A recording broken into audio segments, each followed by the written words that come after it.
Bos, sepertinya ada yang berusaha ngejar kita di belakang. Motor biru itu. Kenapa dia senekat itu? Aku nggak boleh biarin dia terlibat dalam masalah ini.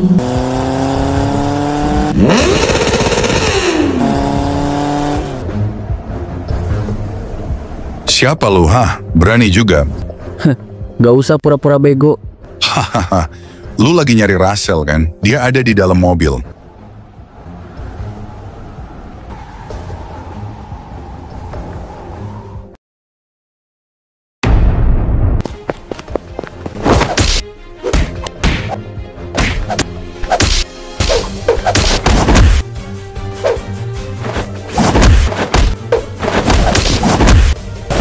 Gua akuin lu kuat, tapi sayangnya lu harus mati di sini. Ada kata-kata terakhir. Ibu gak apa-apa.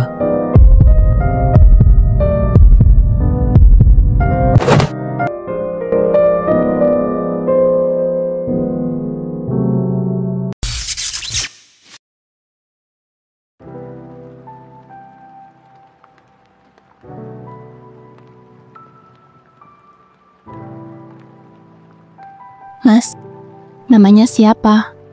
Idze, Idze ya? Nama yang bagus. jangan harap lu bisa kabur. Saya nggak akan ngelakuin itu. Kenapa? Ini kesempatan lu buat kabur. Karena percuma kalau aku kabur tapi dia masih bebas. Dia nggak akan berhenti ngejar aku. Kamu kelihatan masih muda. Sok tahu. Maaf ya kalau saya cerewet. Soalnya ibu-ibu emang gini katanya. Kalau gua masih muda emang kenapa? Ternyata bener kamu masih muda ya. Emang umur kamu berapa kalau boleh tahu? 15. Hah, ya ampun, dia semuda itu, umurnya sama kayak Nara. Kamu masih muda banget.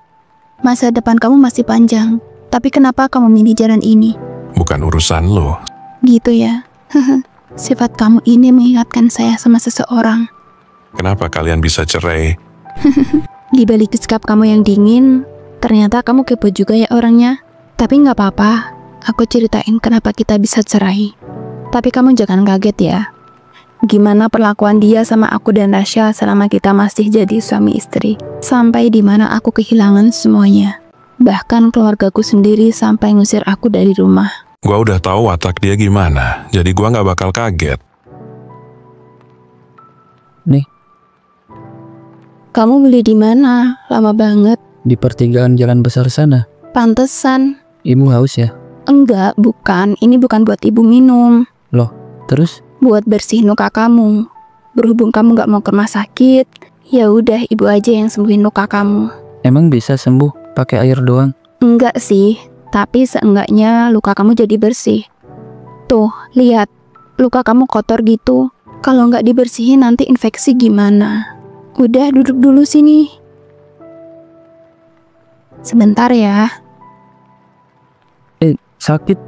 Jangan ditekan. Iya, ini udah pelan loh. Kamunya yang gerak mulu, ya ampun. Ya udah, kamu sendiri yang bersihin nih. Ya udah ibu aja. Ya udah, makanya. Tapi awas ya kalau mikir yang lain. Saya cuma mau bersihin luka kamu aja. Udah ibu bersihin. Oh iya, kok kamu tahu kalau ibu pergi sama mereka? Mei, tadi dia yang ngasih tahu. Oh, gitu ya. Jadi Mei yang ngasih tahu kamu. Kok dia bisa punya nomor kamu? Kalau itu nggak tahu. Kamu tukeran nomor HP ya sama dia? Enggak kok. Yakin? Oh iya, kenapa ibu gak jujur aja tadi sama polisi? Soal yang nangkap mereka itu. Iya. Menurut kamu, kalau polisi tahu kita yang nangkap mereka, kamu bakal dapat apa? Terima kasih. Iya, makanya. Gak ada bedanya kan?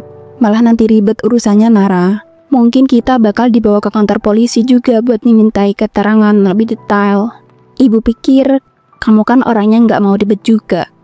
Masalahnya bukan di situ aja. Kalau sampai anggota organisasi mereka yang lain tahu kamu yang udah nangkap bos mereka nggak bakal tinggal diam dan pasti cari tahu lebih jauh. Mereka punya anggota hacker yang bisa sadap CCTV juga. Apalagi sampai kasus ini diliput media. Sekalipun polisi jaga privasi kamu, tapi tetap aja itu nggak bisa jamin keselamatan kamu. Intinya, mereka akan lakuin cara apa aja buat balas dendam. Ibu nggak mau itu sampai terjadi. Nara, kok malah bengong? Jangan bilang kamu kenal sama mereka. Enggak kenal. Bukannya ibu yang pernah bilang, berani berbuat, berani bertanggung jawab. Jadi kamu maunya gimana? Ya udah, kamu ke kantor polisi sana. Terus bilang kalau kamu yang udah nangkap mereka. Susah banget dibilangin. Bukan itu bu, maksudnya. Bercanda. Nggak lucu tau. Gimana kalau ibu aja yang ngasih sesuatu buat kamu? Sesuatu? Sesuatu apa? Coba kamu merem. Kok merem? Udah, merem aja.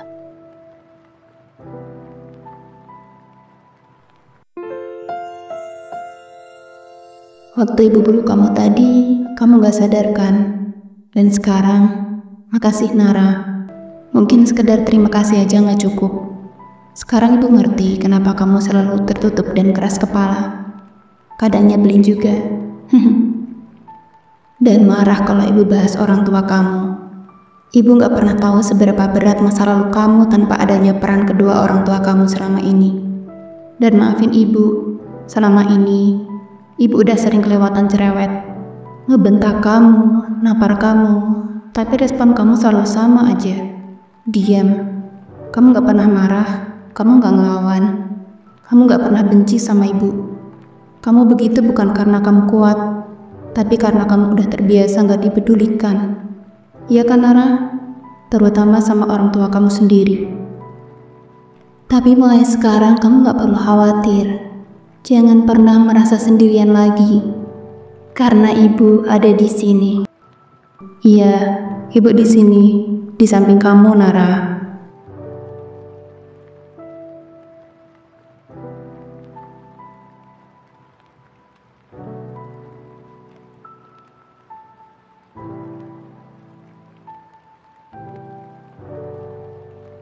Dengan begini, apa aku masih pantas disebut seorang guru? Aku tahu ini salah dan gak pantas aku lakuin. Tapi hati aku, sekali ini aja Nara. Setelah ini, kita jalanin hari seperti biasa, sebagai guru dan murid.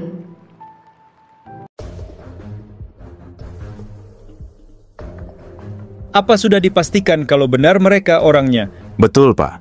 Itu bos mereka dan satu petinggi yang bernama Idze. Ditempatkan di mana sekarang? Untuk saat ini, kita tempatkan mereka di sel sementara sebelum masuk ke ruang interogasi dan nunggu hasil keputusan sidang, lalu kita pindahkan mereka ke sel utama. Jadi benar Idze ya? Saya lihat datanya, dia masih di bawah umur.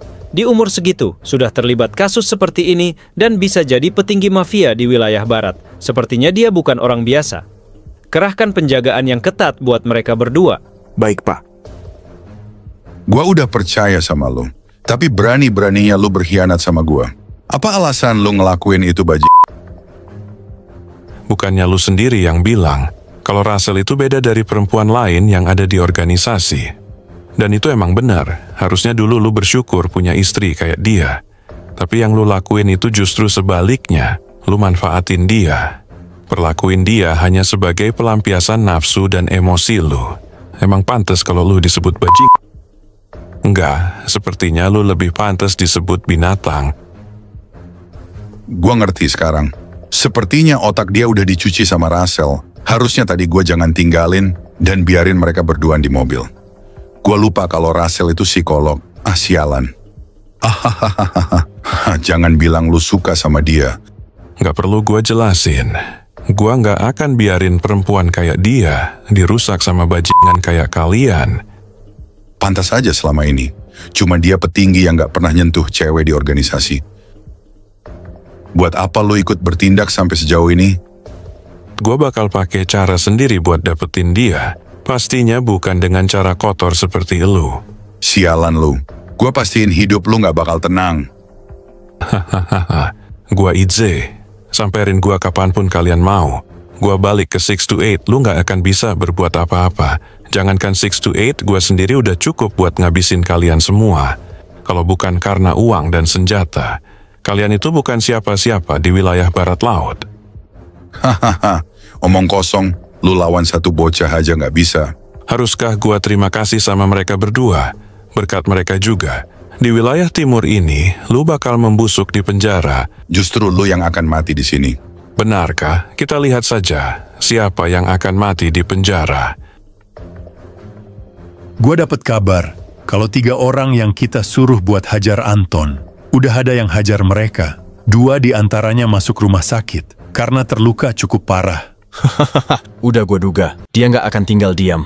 Tapi gua nggak tahu siapa yang hajar mereka sampai begitu. Dasar bodoh, siapa lagi kalau bukan Nara? Jadi dia ya. Tapi kayaknya belum cukup buat dia berani nyamperin kita ke wilayah barat. Iya gue tahu, sementara kita tunggu aja. Untuk sekarang kita fokus rekrut anggota baru dulu. Setelah gua pikir, harus jaga-jaga kalau sampai dia minta bantuan 13 Rules. Ini butuh waktu yang lama buat kelompok baru kita setara dengan 13 Rules. Jadi kita lupakan Nara untuk sementara. Oke, Gi. Amel, mana Nara? Aku nggak tahu, Pak. Loh, kamu kan tetangganya, kok nggak tahu? Sakit mungkin, Pak. Terus, kalau sakit kenapa nggak ada izin? Kamu tahu kan status Nara di sekolah ini gimana? Ya udah kamu kasih tahu dia sekarang. Kalau sampai jam pulang dia masih nggak ada izin atau apa, nanti hari Senin bakal jadi hari terakhir dia sekolah di sini. Iya, Pak. Aku ngerti. Kak Gina, Nara sakit. Sakit? Nara kenapa, Mel? Loh, aku yang nanya sama kakak. Nara di rumah kan? Kan Nara sekolah, Mel. Bukannya kamu masih satu kelas sama Nara? Justru itu, Kak. Nara nggak masuk hari ini. Nggak ada di kelas. Loh, kamu bercanda aja. Orang tadi dia berangkat kok. Ini aku juga lagi di rumah, libur. Iya, makanya itu. Tadi juga aku lihat dia berangkat. Tapi Nara beneran nggak masuk, Kak. Ini udah masuk jam istirahat loh. Aku kira dia nggak masuk karena sakit, tapi lupa izin ke sekolah gitu. Tadi Pak Somad nanyain. Makanya aku ngabarin kakak. Kalau Nara nggak izin, takutnya nanti jadi masalah lagi. Dia kan udah di SP2. Ya ampun, jadi dia nggak ada di rumah. Kalau tahu gitu, duh, maafin gua Nara. Kakaknya pasti marah banget, bodoh banget Amel. Kenapa nggak nelpon Nara aja barusan, malah nelpon kakaknya. Oh iya, berarti hari ini kamu bolos. Ibu juga? Udah izin ke sekolah? Belum sih. Ya ampun Nara, kamu tuh ya.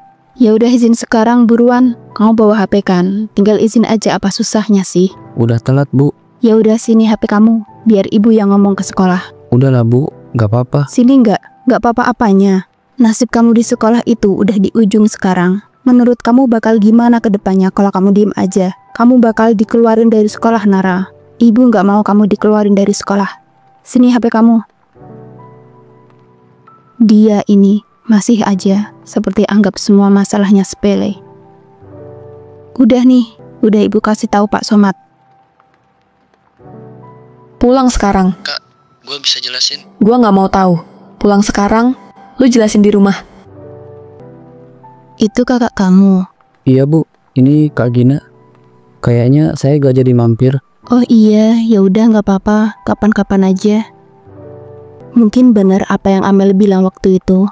Kalau kakaknya Nara ini posesif banget. Tapi kakak mana yang nggak marah kalau adiknya nakal?